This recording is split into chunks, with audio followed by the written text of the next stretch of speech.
Olá, pessoal, tudo certo? Aula então do capítulo 3. Vamos aí com a nossa continuação da classe gramatical de verbos. Partindo então agora de flexão de tempo e modo. Tempo verbal, então, é a indicação do momento em que ocorrem as ações, fenômenos naturais e os estados expressos pelo verbo. Ele é determinado pela relação que se estabelece entre o momento em que a pessoa fala e a ocorrência do fato expresso pelo verbo. Os tempos naturais dos verbos são 3.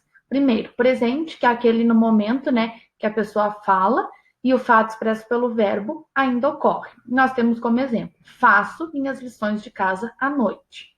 O pretérito é aquele no momento em que a pessoa fala e o fato expresso pelo verbo já ocorreu.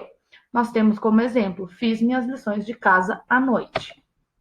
Futuro é aquele no momento em que a pessoa fala e o fato expresso pelo verbo ainda vai ocorrer. Então, nós temos como exemplo, farei minhas lições de casa à noite. Passando para os modos do verbo, nós temos aí que ele é a indicação, então, da atitude de quem fala em relação ao fato expresso pelo verbo. Primeiramente, nós temos o indicativo, que é o modo que indica certeza, e o exemplo, faço minhas lições de casa à noite. O subjuntivo é aquele modo que indica dúvida, uma hipótese. Talvez eu faça minhas lições de casa à noite. E o imperativo vai nos trazer aí, uma ideia de ordem, pedido, súplica ou ainda conselho. E se você também preferir, faça suas lições de casa à noite.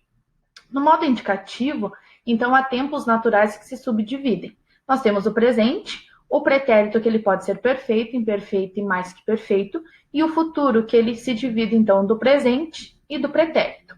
Nós temos no material a conjugação, então, dos verbos cantar, vender e partir, que são chamados aí de verbos paradigmas, Ou seja, nada mais que verbos regulares, que são, então, exemplos de verbos dentro das suas conjugações, tá? Então, vocês têm um exemplo de verbo para cada conjugação.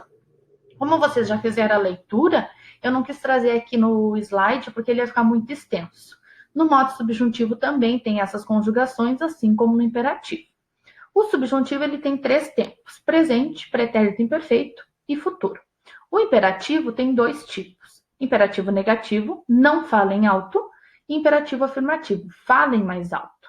E ainda nós temos uma observação, que não possui, aí a primeira pessoa do singular, porque não se prevê, então, uma ordem, pedido, conselho a si mesmo. Agora nós temos, então, a correção das atividades, certo? Que vocês já realizaram.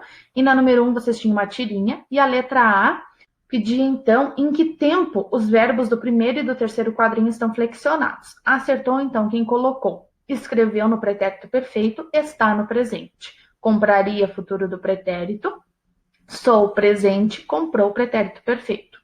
Na letra B, os verbos se encontram em um mesmo modo. Qual é? Então, acertou quem respondeu o indicativo. E a justificativa eu não trouxe aqui, porque geralmente vocês colocam com as próprias palavras, baseando-se no material.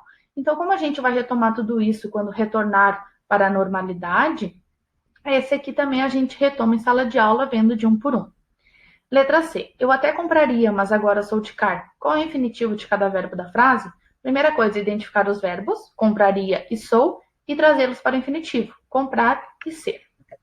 Na número 2, vocês tinham frases, então, que deveriam identificar o modo em que se encontram os verbos que estavam em destaque, tá, pessoal? Na letra A, gaste, reconheça, acertou quem colocou imperativo. Na B, vocês tinham leu e são, indicativo. Na C, sai e corras, imperativo. Na D, apesar de nós termos o verbo esperamos, ele não está em destaque.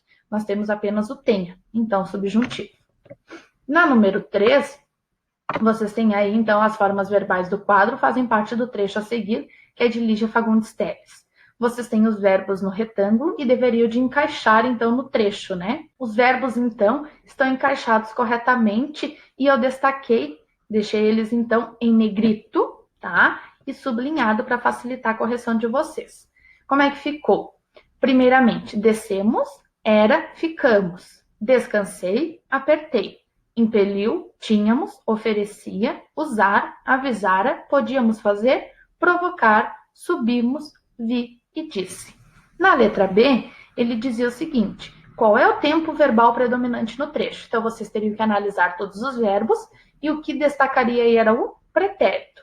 fosse perfeito ou imperfeito, pessoal, agora não seria essa interferência, tá? Vocês deveriam de só fazer o destaque para pretérito. Então, aí, o que indica esse tempo? Indica que o fato expresso pelo verbo já ocorreu. Na número 4, pedia sobre os pares a seguir, identifique que forma verbal representa o passado e qual representa o futuro. E vocês deveriam identificar também a tonicidade. Então, aqui na correção, vocês vão perceber a tonicidade através da minha pronúncia. Presta, então, atenção quando eu pronunciar o verbo, ok? Pedira, passado. Pedirá, futuro. Sofreram, passado. Sofrerão, futuro. Marcaras, passado. Marcarás, futuro. Correram, passado. Correrão, futuro. Saíras, passado. Sairás, futuro. E nós tínhamos na letra F sonhar, mas vocês acrescentem um A, porque faltou aí no material de vocês, ok? Então fica sonhara, passado. Sonhará, futuro. Na número 5, os verbos das frases se encontram então no presente e vocês tinham que escrevê-los no pretérito imperfeito do indicativo. Na letra A, vocês têm leem, ficava liam. B, assistimos, assistíamos. C, tem, tinham. Na letra D, vocês tinham são, alegram, enfeitam. Ficava eram, alegravam, enfeitavam. Na letra E, existe, depois vocês tinham late e reclamam. Depois daí ficaria, então, né? Existia, latia, reclamava. Na número 6, vocês tinham, então, que ler com atenção e atentar para o banco de palavras e completar o texto para que ele fizesse sentido. Depois dizia que a professora iria colocar a música. Então, vocês deveriam fazer essa busca na internet, né? Aí procurar pela música, então, até o fim de Chico Buarque e conferir para ver se vocês tinham preenchido corretamente. Na primeira estrofe, então, vocês iriam analisar as palavras do retângulo e preencher. Ficou o nasci, estava, entortou e vou.